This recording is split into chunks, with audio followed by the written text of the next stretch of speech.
بسم اللہ الرحمن الرحیم۔ السلام علیکم ڈیئر اسٹوڈنٹ، آپ سب کیسے ہیں؟ امید آپ سب خیریت سے ہوں گے۔ آئیے آج کے لیسن کی جانب بڑھتے ہیں۔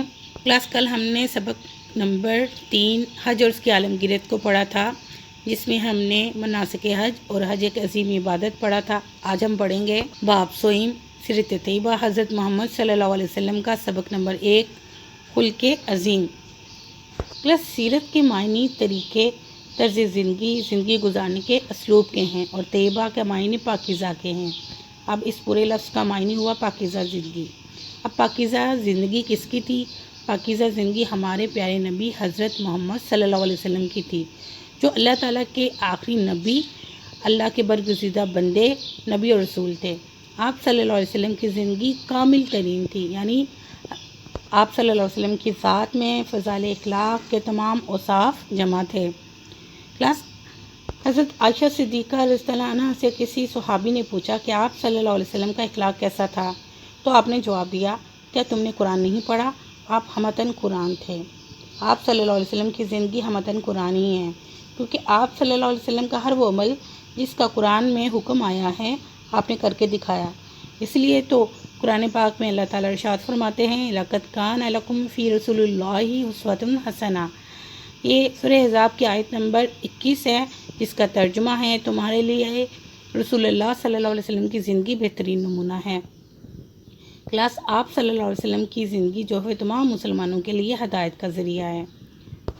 اسی لیے تو قرآن پاک میں اللہ تعالیٰ فرماتے ہیں کہ اللہ تعالیٰ کا یقیناً اہل عالم پر اپنا احسان ہے کہ جب رسول انہی میں سے اٹھایا جو ان کو اللہ کی آیتیں پڑھ کر سناتا ہے اور ان کا تزکیہ نفس کرتا ہے، اور انہیں کتاب و حکمت کی تعلیم بھی دیتا ہے۔ اس سے پہلے وہ کھلی گمراہی میں مبتلا تھے۔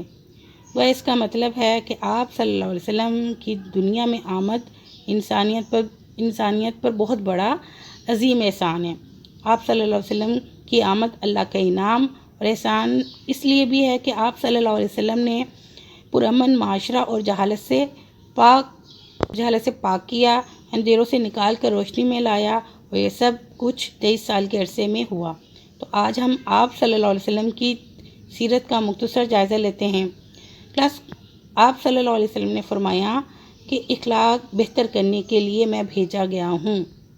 کلاس جو قرآن پاک کا ماننے والا ہے اسے چاہیے کہ وہ آپ صلی اللہ علیہ وسلم کی زندگی سے سبق لے۔ ہمیں اس دنیا میں ہمیشہ کے لیے نہیں رہنا، آخرت کی زندگی ہی ابدی زندگی ہے، اور آخرت میں ہمارے اعمال کا جو ہے وہ اللہ تعالیٰ پوچھیں گے کہ زندگی کیسے گزاری۔ اگر آپ صلی اللہ علیہ وسلم کی نقش قدم پر زندگی گزاریں گے تو فلاح پا جائیں گے۔ اسی لیے آپ صلی اللہ علیہ وسلم کی جو زندگی ہے وہ ہمارے لیے بہترین نمونہ ہے۔ آپ صلی اللہ علیہ وسلم ہمارے لیے رول ماڈل ہیں، اور اللہ تعالیٰ قرآن پاک میں ارشاد فرماتا ہے کہ جو چیز تم کو پیغمبر دے اسے لے لو، اور جس چیز سے روکے اس سے باز رہو۔ اب ڈیئر اسٹوڈنٹ دیکھیں، یہاں اللہ تعالیٰ فرما رہے ہیں کہ تم لوگوں کے حق میں بہتر ہے کہ اگر تم آپ صلی اللہ علیہ وسلم نے جس چیز سے تم لوگوں کو منع کیا ہے اس سے باز رہو، جو چیز یعنی جو احکامات تم کو کرنے کے لیے بولتے ہیں اسے اپنا لو، اسے کرو، یہی تمہارے حق میں بہتر ہے۔ کلاس آپ صلی اللہ علیہ وسلم نے خطبہ حجۃ الوداع کے موقع پر بھی ارشاد فرمایا کہ میں 2 چیزیں چھوڑے جا رہا ہوں، اگر تم انہیں مضبوطی سے تھام لو گے تو کبھی گمراہ نہ ہوگے، اور وہ 2 چیزیں ایک کتاب اللہ ہے یعنی قرآن پاک، اور دوسری میری سنت ہے۔ اگر کوئی انہیں اپناتا ہے تو وہ دنیا میں بھی اور آخرت میں بھی کامیاب ہو جائے گا۔ آپ صلی اللہ علیہ وسلم نے ایک اور جگہ پہ فرمایا کہ عمل میں اخلاص اور مسلمانوں میں خیر خواہی اور جماعت میں اتحاد، یہ ایسی چیزیں ہیں جو سینے کو کیا کرتی ہیں؟ پاک کر دیتی ہیں۔ یعنی اخلاق جو ہے وہ انسان کو نہ صرف اس کا کردار بنانے میں اہم کردار ادا کرتا ہے، بلکہ ایک جو مسلمان ہے اس کے لیے فلاح کا باعث ہے، دنیا میں بھی اور آخرت میں بھی۔ اس لیے اب ہمیں کامیابی کی جو ضمانت ہے وہ آپ صلی اللہ علیہ وسلم کی اسوہ حسنہ پر عمل کر کے ہی مل سکتی ہے۔ پلس قرآن پاک میں تو یہاں تک فرما دیا گیا ہے کہ اطاعت کرو اللہ کی اور اس کے رسول کی۔ اب یہاں پر حکم ہے کہ آپ صلی اللہ علیہ وسلم کی اطاعت یعنی ان کی فرما برداری، ان کے طرز زندگی پر عمل کرنا ہم سب پر فرض ہے۔ اور آپ صلی اللہ علیہ وسلم کی زندگی جو تھی وہ جامعہ تھی۔ صلی اللہ علیہ وسلم کی زندگی جو ہے وہ مسلمانوں کے لیے ہدایت کا ذریعہ ہے۔ اللہ تعالیٰ قرآن پاک میں فرماتے ہیں کہ اللہ تعالیٰ نے اہل عالم پر اپنا احسان فرمایا کہ جب رسول انہی میں سے اٹھایا جو ان کو اللہ کی آیتیں پڑھ کر سناتا ہے، ان کا تزکیہ نفس کرتا ہے اور انہیں کتاب و حکمت کی تعلیم دیتا ہے۔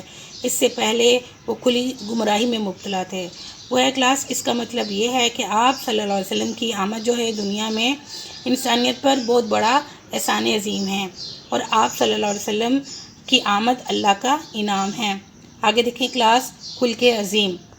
خلق کی جمع اخلاق ہے۔ خلق کے لفظی معنی عادت کے ہیں۔ خلق عظیم نیک عادات اور اچھے فضائل کو کہتے ہیں، جن اسلام میں حسن خلق کو بہت اہمیت حاصل ہے، جس کی وضاحت آپ صلی اللہ علیہ وسلم نے کئی بار فرمائی۔ ایک جگہ پہ آپ صلی اللہ علیہ وسلم نے فرمایا، مومنوں میں سے کامل ترین ایمان والا وہ ہے جس کے اخلاق سب سے اچھے ہیں۔ کلاس انسان اپنے اچھے اخلاق کی بدولت بسا اوقات وہ درجہ پاتا ہے جو دن میں روزے رکھنے اور رات بھر کی نماز پڑھنے سے حاصل ہوتا ہے۔ بس جب آپ صلی اللہ علیہ وسلم نے دعوت کا کام شروع کیا تو شروع میں آپ کو بہت سی مشکلات کا سامنا کرنا پڑا۔ جیسے آپ صلی اللہ علیہ وسلم نے طائف میں تبلیغ کا کام کیا تو وہاں کے لوگوں نے آپ صلی اللہ علیہ وسلم پر آوازیں کسی، آپ صلی اللہ علیہ وسلم پر پتھر برسائے، آپ صلی اللہ علیہ وسلم کو زخمی کیا، آپ صلی اللہ علیہ وسلم کے جوتے مبارک جو تھے وہ خون سے تر ہو گئے۔ آپ صلی اللہ علیہ وسلم کی خدمت میں اللہ تعالیٰ کی طرف سے پہاڑوں کا فرشتہ حاضر ہوا اور آپ کو کہنے لگا کہ آپ صلی اللہ علیہ وسلم حکم فرمائیں تو میں ان کافروں کو تباہ کر دوں۔ تو آپ صلی اللہ علیہ وسلم نے فرمایا، اے میرے رب، ان لوگوں کو ہدایت دے، یہ مجھے جانتے اور پہچانتے نہیں۔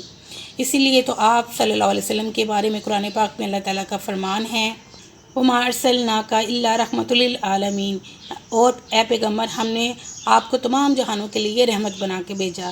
یہ آپ کی رحمت ہی تھی کہ آج دین اسلام دنیا کے کونے کونے میں پھیلا ہوا ہے۔ اس لیے کلاس آپ صلی اللہ علیہ وسلم کی زندگی کے تمام پہلو اور ان تقاضوں کو ہمیں سمجھنا چاہیے، بلکہ ان پہ ایمان رکھنا چاہیے کہ آپ صلی اللہ علیہ وسلم پر جو پیغام اتارا گیا وہ نہ صرف جامع بلکہ مکمل ہے، بلکہ ہر زمانے اور قوم کی رہنمائی کے لیے کافی ہے۔ لہٰذا ہمیں آپ صلی اللہ علیہ وسلم کی تعلیمات کو سمجھ کر ان پر عمل بھی کرنا چاہیے۔ آپ اس لیسن کے مشق سوالات کرتے ہیں۔ سوال نمبر 1 دیکھیں، حضور صلی اللہ علیہ وسلم کے اسوہ حسنہ کے بارے میں قرآن مجید میں کیا ارشاد ہے؟ اس کا آنسر، ہمارے پیارے نبی حضرت محمد صلی اللہ علیہ وسلم اللہ تعالیٰ کے برگزیدہ بندے، نبی اور رسول ہیں۔ آپ صلی اللہ علیہ وسلم کی زندگی ایک کامل انسان کی زندگی ہے، کامل یعنی مکمل انسان کی، جو ہمارے لیے زندگی گزارنے کا بہترین نمونہ ہے۔ اللہ تعالیٰ نے قرآن پاک میں فرمایا، لَقَدْ كَانَ لَكُمْ فِي رَسُولِ اللَّهِ أُسْوَةٌ حَسَنَةٌ، سورہ احزاب کی آیت نمبر 21 کا ترجمہ، تمہارے لیے رسول اللہ صلی اللہ علیہ وسلم کی زندگی میں بہترین نمونہ ہے۔ یہاں تک اس کا آنسر ہے۔ کلاس یہاں پہ ایک اور سوال بنے گا۔ سورہ احزاب کی آیت نمبر 21 کا ترجمہ ہے، تمہارے لیے رسول اللہ صلی اللہ علیہ وسلم کی زندگی میں بہترین نمونہ ہے۔ بہترین نمونہ ہے۔ اگلا سوال، سوال نمبر 2، دنیا میں کامیاب زندگی گزارنے کے لیے کیا کرنا چاہیے؟ آنسر، دنیا میں اگر تم کامیاب زندگی گزارنا چاہتے ہو تو جس سے تمہاری دنیا بھی آباد رہے اور آخرت کی زندگی کی ضمانت بھی ملے، تو ہمارے پیارے نبی حضرت محمد صلی اللہ علیہ وسلم کے نقش قدم پر چلنے اور ان کے اسوہ حسنہ کو اپنانے کی کوشش کرو۔ یہاں تک اس کا آنسر ہے۔ آگے دیکھیں، دعوت دینے کے لیے کیا ضروری ہے؟ دعوت دینے والے کے لیے ضروری ہے کہ وہ بلند اخلاق اور رحیم و شفیق ہو۔ یہاں تک اس کا آنسر۔ اگلا سوال، آپ صلی اللہ علیہ وسلم کا اخلاق کیسا تھا؟